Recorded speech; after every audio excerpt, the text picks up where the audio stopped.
Jawa Barat Bak Bumi Pasundan yang elok menyimpan sejuta kisah dari peradaban masa lalu.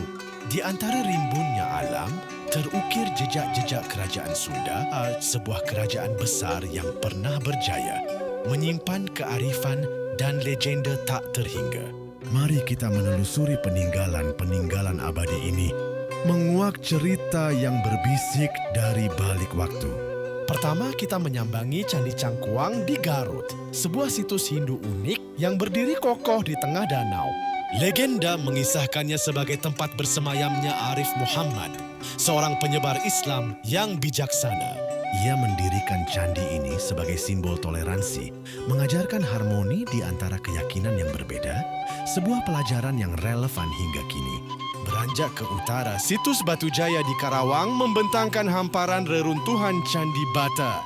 Konon, disinilah peradaban awal Sunda bermula, di pesisir utara yang subur. Masyarakatnya hidup makmur, berinteraksi dengan dunia luar, meninggalkan jejak arsitektur yang megah. Dari batu dan tanah, kita beralih ke aksara. Prasasti Kawali di Ciamis, ukiran batu yang bercerita tentang kebesaran Prabu Niskala Wastu Kancana. Seorang raja yang adil dan bijaksana, yang dari sinilah ia memerintah, mengukir kedamaian dan kemakmuran di tanah Sunda. Naskah-naskah kuno seperti Carita Parahyangan atau Bujangga Manik adalah suara para leluhur yang tak lekang dimakan zaman. Melalui lembaran-lembaran ini, kita mendengar kisah perjalanan spiritual, petuah kehidupan, dan gambaran utuh peradaban Sunda kuno. Peninggalan Sunda tak hanya berupa fisik, namun juga spirit yang hidup dalam budaya.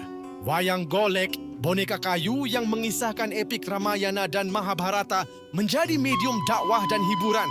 Konon, Sunan Kudus memelopori wayang golek sebagai cara mendekatkan ajaran agama kepada masyarakat.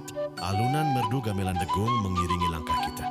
Musik tradisional ini tak hanya pengiring upacara adat atau hiburan kerajaan, namun juga melambangkan kehalusan budi dan keindahan harmoni masyarakat Sunda. Meskipun banyak jejak yang tersembunyi, seperti Istana Talaga Manggung di Majalengka yang kini hanya tersisa reruntuhan dan cerita, ia tetap menyimpan misteri dan kebanggaan. Kisah Ratu Parung, raja perempuan pemberani, menjadi bukti bahwa di tanah Sunda, kepemimpinan tak mengenal gender. Warisan kerajaan Sunda adalah cermin kearifan lokal, jembatan menuju masa lalu yang membentuk identitas kita hari ini. Sebuah perjalanan melintasi waktu, menyingkap cerita yang tak lekang dimakan zaman. Mari kita jaga warisan ini agar terus menjadi inspirasi bagi generasi mendatang.